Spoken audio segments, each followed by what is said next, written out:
Mark Hayes had built a life that seemed like the very definition of security and happiness. At 42, he was the dependable man next door, the guy everyone in their quiet Midwestern town trusted and admired. His career at a logistics firm had grown steadily over the years, allowing him to provide for his family comfortably. His wife, Lila, with her warm demeanor and effortless charm, had been the center of his world for 15 years.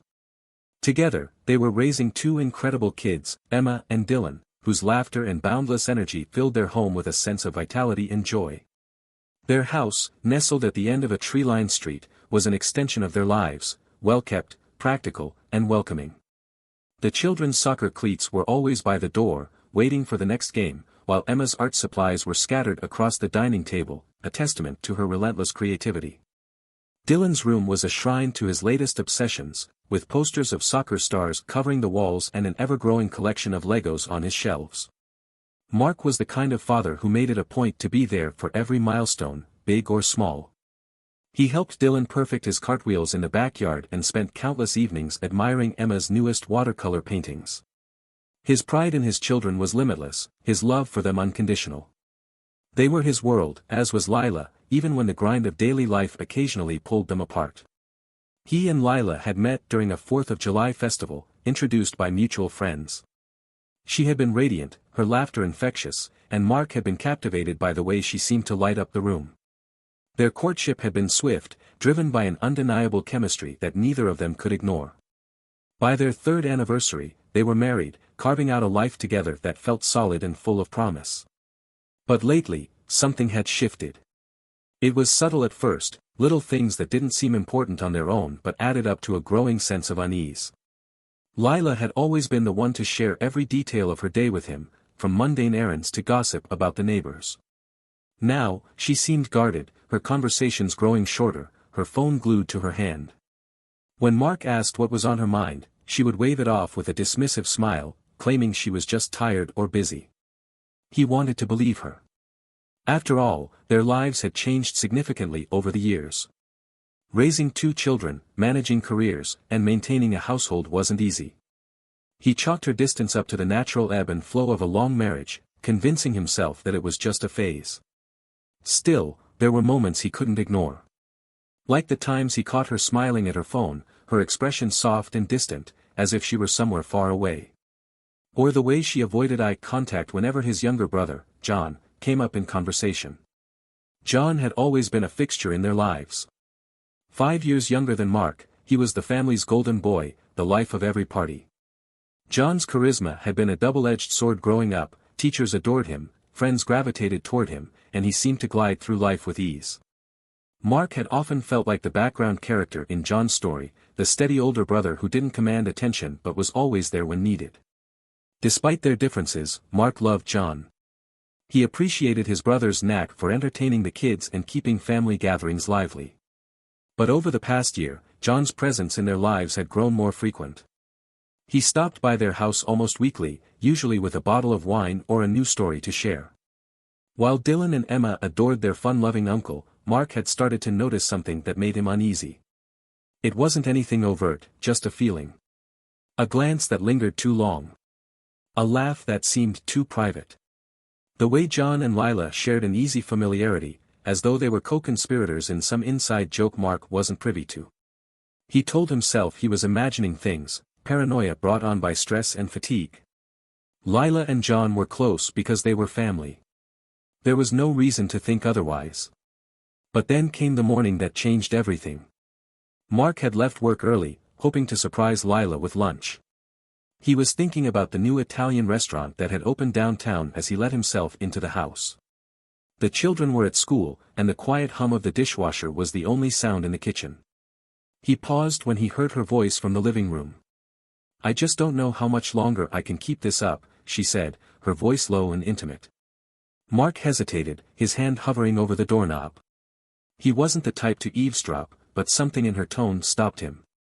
"It's crazy," she continued, a soft laugh escaping her lips. "This loser trusts you with everything. The house, the car, the kids. Even me." The air seemed to leave the room as Mark stood frozen in place. "And he doesn't even realize," she added, her voice dropping to a near whisper, that you've always been their father. Mark's stomach turned, and he leaned against the wall for support. Her words echoed in his mind, each syllable sharper than the last. Their father. A faint voice on the other end of the line responded, muffled but unmistakably familiar. It was John. Mark couldn't breathe. The foundation of his world, so carefully constructed over 15 years, was shifting beneath his feet. Every memory, every moment of trust, was suddenly called into question. Could it be true? Was the life he had built nothing more than an elaborate facade, hiding a betrayal so profound it made his chest ache? He stayed rooted in that spot, torn between the need for answers and the fear of what those answers might destroy. Lila's voice floated back toward him, lighter now, teasing and warm, as though she were discussing nothing more than the weather. Mark could hear the faint sound of her laughter, a sound he had once loved. When the conversation ended and the silence returned, Mark slipped quietly out the front door. His hands trembled as he fumbled with his keys, his mind racing with questions that refused to resolve. How long had this been happening? Did anyone else know? And what did it mean for Emma and Dylan, the children he had loved and nurtured as his own? He sat in his car for a long time, staring blankly at the dashboard, trying to make sense of what he had just heard. The life he thought he knew now felt like a cruel illusion, the shadows he had ignored for so long finally coming into focus. As Mark turned the key in the ignition and pulled out of the driveway, one thing was clear. His life would never be the same again. Mark sat in his car outside the house, gripping the steering wheel so tightly that his knuckles turned white. The faint echo of Lila's words swirled in his mind, louder and more menacing with every passing second. The kids. Even me. You've always been their father. It had been an hour since he left the house. He had driven aimlessly, the suburban streets blurring into an endless loop of trees and houses, his mind replaying the scene like a broken record. Confronting Lila had been his initial instinct. He had nearly stormed back into the house, demanding an explanation. But what would he say? That he had overheard a conversation he wasn't meant to hear. That he didn't understand the full context but was already convinced of the worst. No, that wouldn't work. Confronting her would mean facing the possibility that she might lie, or worse, confirm everything. He wasn't ready for either. Instead, a singular thought had taken hold of him, growing sharper and more urgent as the minutes passed. He needed to talk to John. The thought of his brother made his stomach churn. If anyone could give him the truth, it was John. He wasn't sure how he'd approach the subject, but one way or another, Mark was going to get answers. John lived on the other side of town, in a sleek bachelor pad that seemed more fitting for a 20-something than a man in his late 30s. Mark had been there countless times for beers and football games, but today the familiarity felt foreign. As he pulled into the driveway, he noticed John's car parked neatly out front, the late afternoon sunlight glinting off its freshly washed exterior. Mark sat in his car for a moment, staring at the front door. His pulse raced as 1,000 scenarios played out in his head. What if John denied everything? What if he laughed it off, as he so often did, deflecting with charm and jokes? Worse still, what if he confirmed it? Taking a deep breath, Mark stepped out of the car and approached the house. He knocked firmly, the sound echoing in the stillness. A few seconds later, the door swung open to reveal John, his easy smile faltering slightly when he saw Mark's expression. "Mark. What's up, man? Didn't know you were stopping by." John stepped aside, motioning for him to come in. Mark hesitated for a moment before stepping inside. The house was impeccably clean, as always, with minimalistic furniture and an air of calculated casualness. "Do you want a drink? Beer? Whiskey?" John asked, heading toward the kitchen. "No," Mark said sharply, his voice cutting through the air. John stopped in his tracks, turning back to face him. "All right. What's going on? You look tense." Mark didn't respond immediately. Instead, he walked into the living room and stood in the center, his arms crossed, trying to keep his composure. John followed, leaning casually against the wall, his hands in his pockets. "You've been spending a lot of time with Lila lately," Mark began, his voice steady but laced with tension. John's brow furrowed. "Lila? Yeah, I guess. You know how it is, family dinners, catching up. The kids love it when I'm around." Mark's jaw tightened. Cut the crap, John. I know something's going on. John's expression didn't change at first. He stared at Mark, the faintest hint of a smirk tugging at the corner of his lips. What are you talking about? Mark took a step closer, his voice lowering to a near growl. I heard her, John. I heard what she said. About the house, the car, the kids. Even her. About you always being their father. The room seemed to grow colder. For a brief moment, John's confidence wavered. He blinked, his face losing its usual carefree charm. Then, just as quickly, he recovered, his expression hardening. Mark, you're misunderstanding something, John said, his voice measured. Don't play me for a fool. Mark snapped, his voice rising. I trusted you. You're my brother, and I trusted you to be part of my family, not tear it apart behind my back. Calm down, John said, holding up his hands defensively. You're jumping to conclusions. Lila and I. Don't even try, Mark interrupted, his tone sharp. If there's nothing to hide, why don't you just explain? Why would she say something like that unless it's true? John ran a hand through his hair, exhaling loudly. For the first time in years, he looked genuinely uneasy. Mark, you don't have the full picture. Then give it to me, Mark said coldly. Tell me the truth, or I swear, I'll make sure this conversation ends a lot worse for you. John hesitated, his eyes flickering toward the window as if contemplating an escape. Finally, he sighed, his shoulders sagging slightly. Fine, he said, his voice barely above a whisper. But not here. Mark frowned. Why not here? Because this is bigger than just you and me, John replied, his tone cryptic. And if I'm going to tell you what you want to know, you need to be ready to hear all of it. Mark's chest tightened.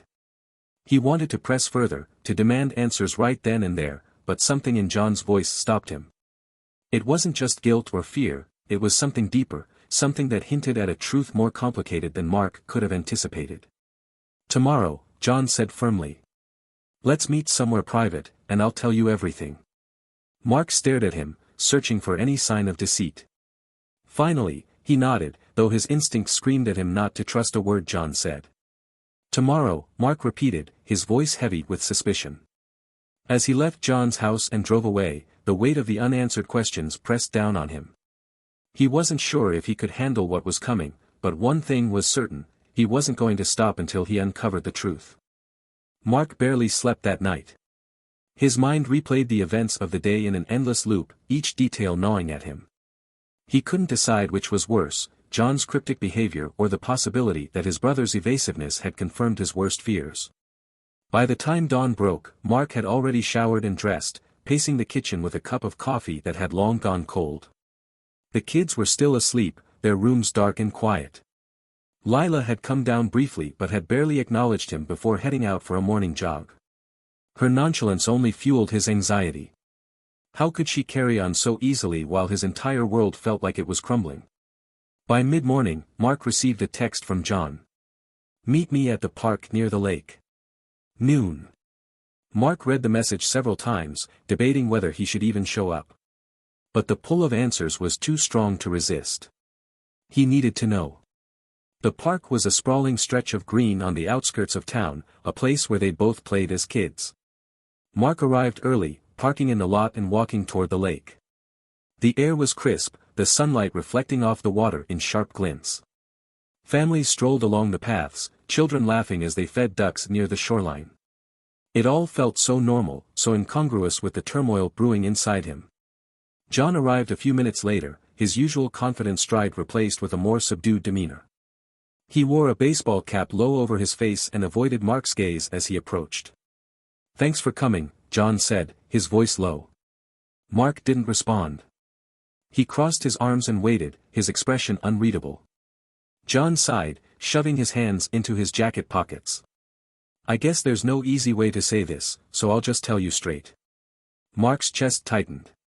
He could feel the weight of what was coming before the words even left John's mouth. It's true, John said finally. What you heard Lila say. It's true. Emma and Dylan, they're mine. The world seemed to tilt on its axis. Mark's stomach churned, and for a moment, he thought he might be sick. He stared at John, waiting for him to say something, anything, that might soften the blow. But John just stood there, his face a mask of guilt and resignation. How long? Mark managed, his voice barely above a whisper. John hesitated, then said, "It started before you two got married. We thought it was just a fling, a mistake. But it didn't stop. Even after the wedding, it kept happening. Lila and I tried to end it, but I don't know. It was complicated." Complicated? Mark's voice rose, his anger spilling over. "You slept with my wife. You fathered my children. And you call that complicated?" "I know it sounds bad," John said, raising his hands defensively. "It doesn't just sound bad, it is bad." Mark shouted, his fists clenched. "You destroyed my family. My marriage. How could you do this to me?" John took a step back, his expression pained. "I didn't mean for it to happen, Mark. I swear. I didn't plan any of this." "And what about Lila?" Mark demanded. "Was it her idea? Did she come to you, or did you go to her?" "It wasn't like that," John said, his voice cracking. "We didn't plan this, okay? But, after a while, it just felt like it was too late to stop." "The kids." "The kids?" Mark interrupted, his voice dripping with bitterness. "You mean my kids? The ones I've been raising, loving, protecting. Were you planning to tell them, John? Were you planning to tell me?" John fell silent, his gaze dropping to the ground. Mark felt a surge of rage so intense it scared him. He took a step closer, his fists trembling at his sides. "You've had years to come clean, John. Years. And instead, you let me live a lie. You sat at my table, laughed with my kids, acted like my brother, all while stabbing me in the back." "I didn't want to hurt you," John said quietly. "You didn't want to hurt me?" Mark's voice was full of disbelief. "You've been hurting me for 10 years. You've been hurting them. Do you think this won't destroy them when they find out?" John finally met Mark's gaze, his own eyes filled with guilt and something else, regret, maybe, or resignation. "I never wanted this to happen. But it did. And now we have to figure out what to do next." Mark laughed bitterly, the sound harsh and unrecognizable. "We? There's no we here, John. You and Lila have already decided what you wanted. You made that choice a long time ago." For a moment, neither of them spoke. The sound of children laughing in the distance seemed cruelly out of place. "I'm sorry," John said finally, his voice barely audible. "Sorry?" Mark said, shaking his head. "Sorry doesn't fix this." John nodded slowly, his shoulders slumping. "I know. But if there's anything I can do—" "There's nothing you can do," Mark cut him off, his voice cold. "Stay away from my house. Stay away from my kids. And don't even think about coming near me again." Mark turned and walked away, his chest heaving with anger and betrayal. He didn't look back, even as John called after him. As he drove home, Mark's mind raced with questions he couldn't answer. How would he face Lila? What would he tell Emma and Dylan? Could he ever find a way to rebuild the life that had just been shattered into a million pieces? The only thing he knew for certain was that nothing would ever be the same again. The drive home felt like a blur, the scenery passing by in muted hues as Mark's thoughts churned. The truth had been spoken, but instead of clarity, it brought chaos. He gripped the steering wheel tightly, the sound of his own breathing loud in the silence. The betrayal was suffocating, the weight of it pressing down on his chest like a physical force. By the time he pulled into the driveway, the sun was beginning to dip behind the trees, casting long shadows across the lawn. The house stood there, quiet and unassuming, a stark contrast to the storm raging inside him. Mark sat in the car for a moment, staring at the familiar front door. This was his home, the place he had built with love, the place where his children had grown up. And now, it felt like a stranger's house. He didn't have a plan as he stepped out of the car and walked toward the door. All he knew was that he couldn't carry this weight alone any longer. He had to confront Lila. He had to hear her side, to see if there was any shred of remorse in her heart. Inside, the house was still. The kids were upstairs, their voices faint as they chatted in Emma's room. Mark found Lila in the kitchen, her back to him as she stirred something on the stove. She turned when she heard him enter, a small smile on her lips. "Hey," she said casually. "You're back early. Dinner's almost ready." Mark didn't respond. He stood in the doorway, his arms crossed, his expression hard. Lila frowned, sensing the tension. "What's wrong? What's wrong?" Mark repeated, his voice low and controlled. "Do you really want to know?" She put down the spoon and wiped her hands on a towel, turning to face him fully. "Mark, what's going on?" "I talked to John," he said, the words cutting through the air like a knife. Her face froze, the color draining from her cheeks. She opened her mouth to respond but seemed to think better of it, closing it again. "I know everything, Lila," Mark continued, his voice growing louder. "I know about the affair. I know about the kids." Lila took a step back, her eyes wide with panic. "Mark, Don't," he interrupted, his voice sharp. "Don't you dare try to lie to me. John already told me the truth." She pressed a hand to her mouth, her breath hitching. "I didn't want you to find out like this." "Like this?" Mark repeated, incredulous. "You didn't want me to find out at all. How long were you planning to keep this from me, Lila? Forever? Were you just hoping I'd never put the pieces together?" Tears welled up in her eyes, but Mark felt no sympathy. He had no more tears to give, no room left for anything but anger and heartbreak. "It wasn't supposed to happen," she said finally, her voice trembling. "But it did," Mark snapped. "And now I'm standing here, looking at the woman I thought I knew, wondering if any of it was real. Was it, Lila? Or was it all a lie?" "It wasn't a lie," she said quickly, stepping toward him. "I loved you, Mark. I still love you. I swear I do." "Don't say that," he said, his voice breaking. "Don't you dare stand there and tell me you love me after what you've done." Her tears spilled over, but Mark remained unmoved. He felt as though he were watching the scene from outside his own body, detached and hollow. "What about the kids?" he asked, his voice quieter now, but no less intense. "Do they know?" Lila shook her head quickly. "No. They don't know anything. To them, you're their father, and you always have been. Nothing has to change. Nothing has to change." Mark's laugh was bitter and sharp. "Everything has already changed, Lila. How do you expect me to look at them, to look at you, and not see this betrayal? How do I pretend that this doesn't destroy everything I thought I knew about my life?" "I made a mistake," she said, her voice pleading. "I know I did, and I'll do whatever it takes to fix this.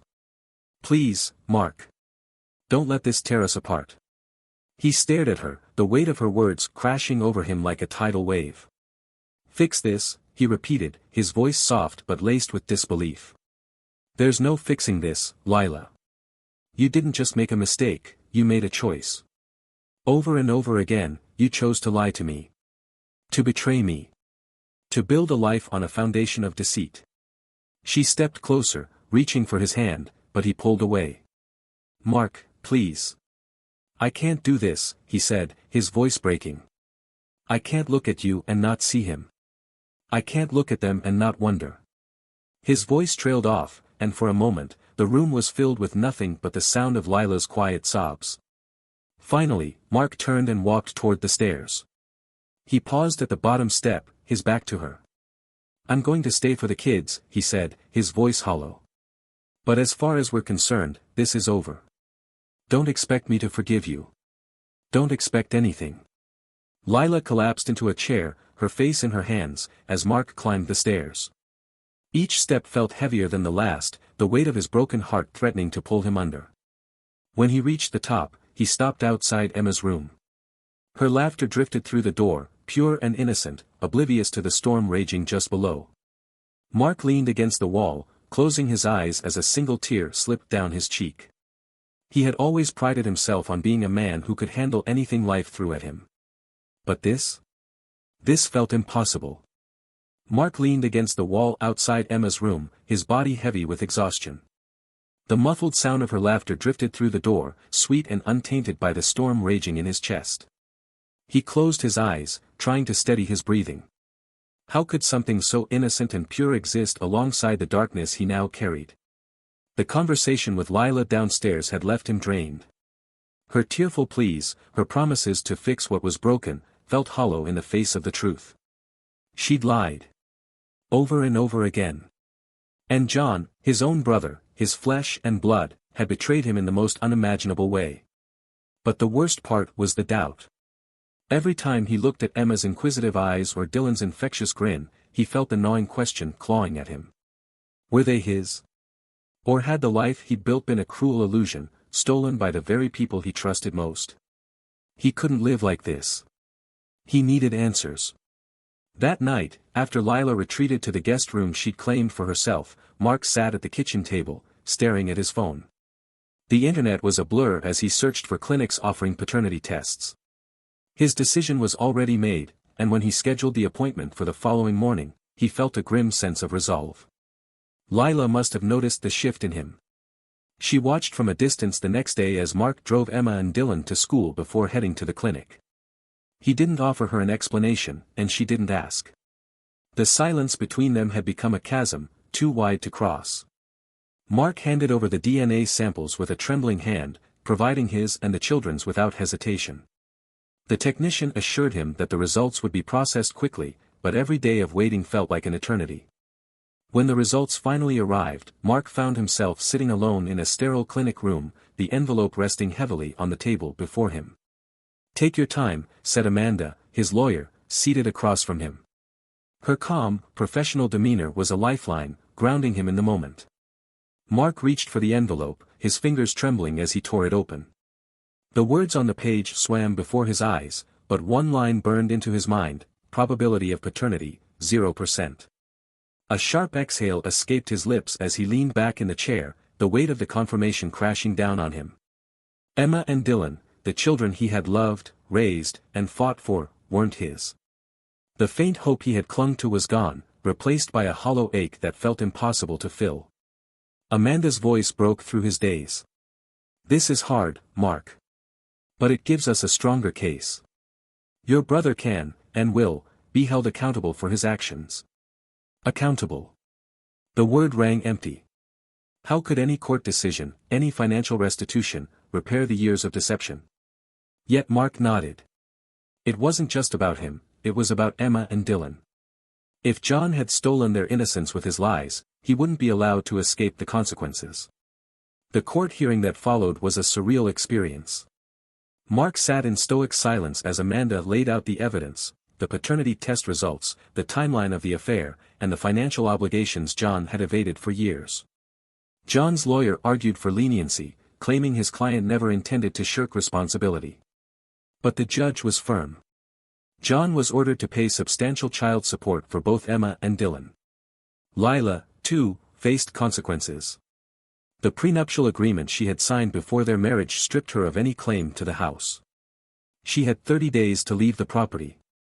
When the gavel fell, Mark felt a bittersweet sense of closure. Justice had been served, but it didn't erase the scars left by betrayal. Returning home that evening, Mark was greeted by an eerie silence. Lila had already begun packing, her presence now a shadow of what it once was. She looked up as he entered, her expression a mix of resignation and sorrow. "I'll be gone soon," she said softly, her voice breaking. I'm sorry, Mark." He didn't respond. There was nothing left to say. He passed her without a word, heading upstairs to check on the children. Emma and Dylan were playing in Emma's room, their laughter filling the air. Mark paused in the doorway, watching them for a moment. They were his world, even if they weren't his by blood. That hadn't changed. It would never change. Later that night, after the house had grown quiet, Mark sat on the back porch, staring out at the stars. The weight of everything, his loss, his pain, his love for his children, settled over him. But as he thought about Emma's curiosity and Dylan's boundless energy, he realized something important. Family wasn't defined by DNA. It was defined by love, by loyalty, by the bonds you chose to nurture. And those bonds? No one could take them away. What would you do in Mark's place? Could you still love the children and move forward, or would betrayal overshadow everything? Share your thoughts.